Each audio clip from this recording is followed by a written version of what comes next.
Oi, seja bem-vindo ao Indie Ventura, e hoje eu vou falar alguns fatos sobre Chroma Squad. Então, não perca tempo, se inscreve logo, deixa o seu gostei e bora cromatizar.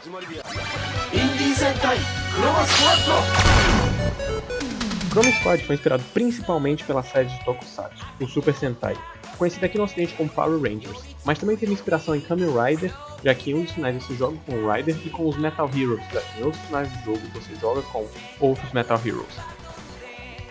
Se você já jogou o jogo, sabe que a música tema toca em vários momentos, essa mesma que está tocando aí no fundo, mas se você já ouviu o que ela significa, no trailer de lançamento ela está disponível legendada, o link está aí na descrição, mas eu já aviso de antemão que provavelmente você vai rir um pouco, ela é bastante engraçada.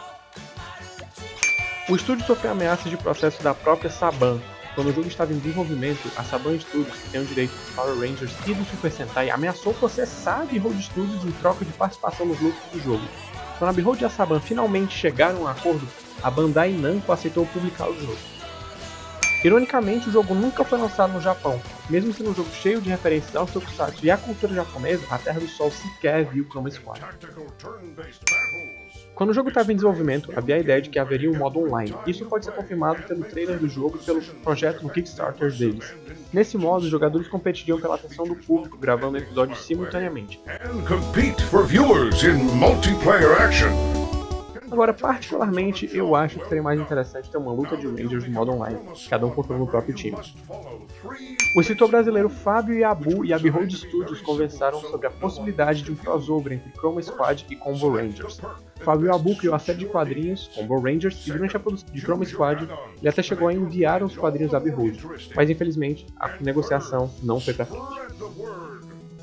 Alguns chefões do jogo, alguns bosses, são referências diretas à cultura pop, como é o caso de Tiger Robocop, inspirado no golpe do Sagat de Street Fighter, que era bem comum ser ouvido erroneamente dessa forma, e esse chefão aqui que parece bastante Bob Esponja macabro. Se você tiver curiosidade, basta procurar os outros chefes do jogo e com certeza você vai encontrar outras referências. Os desenvolvedores colocaram alguns apoiadores dentro do jogo, isso é bastante legal.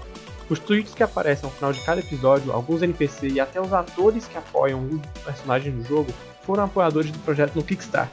Maneiro, né?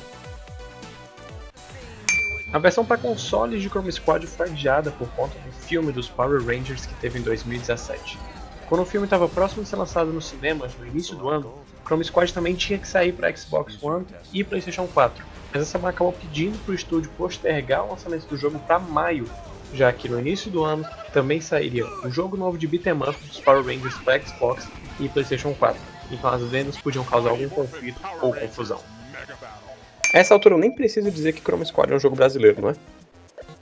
Alguns outros jogos conhecidos da Behold são Knights of Pen and Paper, que é mais antigo, e o recente Galaxy of Pen and Paper. Esses dois jogos emulam uma mesa de RPG, então tem uma pegada bem diferente do Chroma Squad, mas ainda assim são bem divertidos.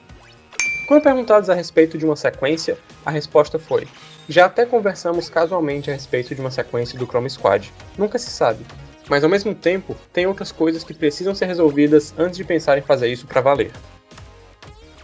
Existiam outras duas mecânicas que nunca foram colocadas no jogo. Uma era que o jogador, como diretor, podia arremessar itens no cenário para de alguma forma eles interagirem no campo de batalha, sejam com bônus de audiência, itens para recuperar a vida, chamar mais minions dos inimigos ou coisas assim.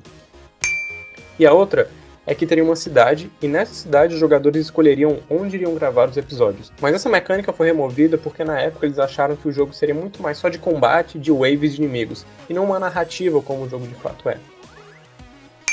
Quando perguntados a respeito de como a equipe do Chroma Squad se conheceu, a resposta foi: é uma resposta bem complexa, mas em suma, os sócios se conheceram estudando juntos ou em cursos que a própria Behold dava bem no começo, quando ainda eram 3 pessoas no time. Então se você viu até aqui, obrigado pela sua atenção, aqui é do Indie Ventura e valeu!